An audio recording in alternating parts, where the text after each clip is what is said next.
कार्तिक मास महात्म्य कथा अध्याय 11।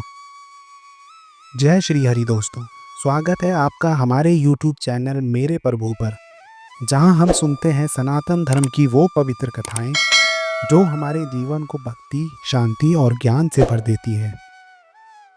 आज हम सुनेंगे कार्तिक मास महात्म्य कथा का 11वां अध्याय। एक ऐसी कथा जो बताती है कि कैसे अहंकार और क्रोध देवताओं और दैत्यों के बीच एक भयानक युद्ध का कारण बने। एक बार सागर पुत्र जलंधर अपनी पत्नी वृंदा के साथ अपनी विशाल सभा में विराजमान था। दैत्यों द्वारा सम्मानित वह सभा दिव्य आभा से भरी थी। तभी वहां उनके गुरु शुक्राचार्य जी का आगमन हुआ।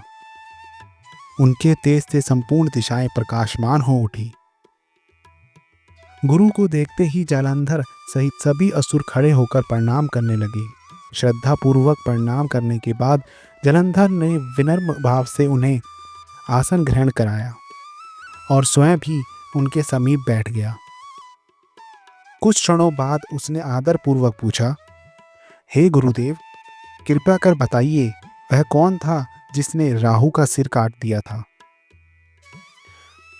गुरु शुक्राचार्य ने मुस्कुराकर कहा, हे पुत्र, वह स्वयं भगवान विष्णु थे, जिन्होंने समुद्र मंथन के समय देवता का रूप धारण कर अमृत पी रहे राहु का सिर छिन्न कर दिया था।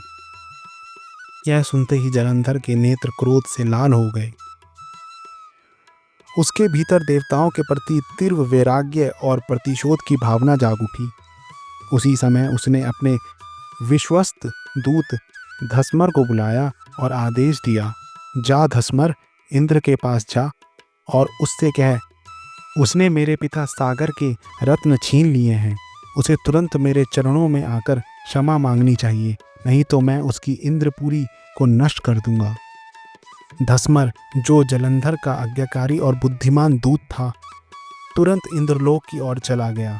इंद्र की दिव्य सभा सुधर्मा में पहुंचकर उसने ऊंची आवाज में कहा, हे देवराज इंद्र, तुमने समुद्र का मंथन करके उसके रत्न क्यों छीने?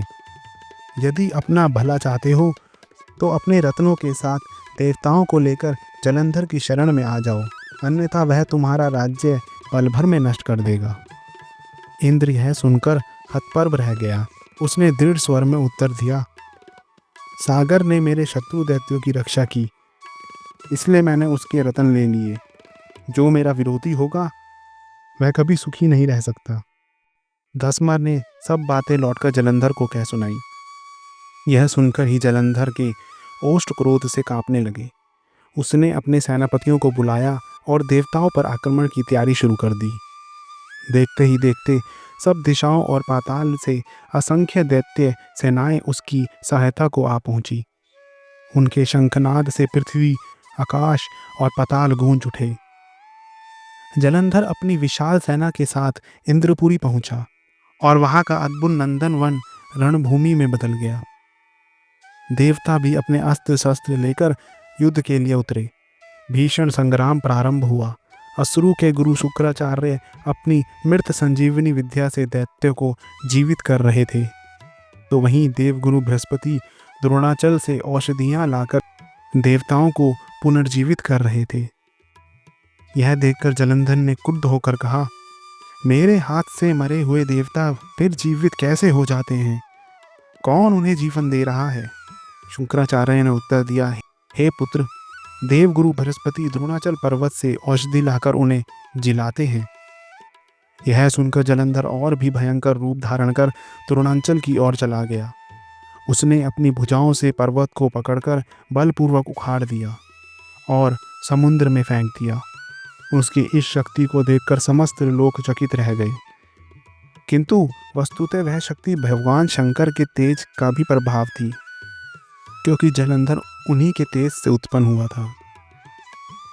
इसके बाद जालंधर फिर रणभूमि में लौटा और देवताओं पर भीषण आक्रमण कर दिया। द्रोणाचार्य जब औषधि लेने गए और पर्वत का अभाव देखा तो भयभीत होकर देवताओं से बोले, अब युद्ध बंद करो, जालंधर को कोई नहीं रोक सकता।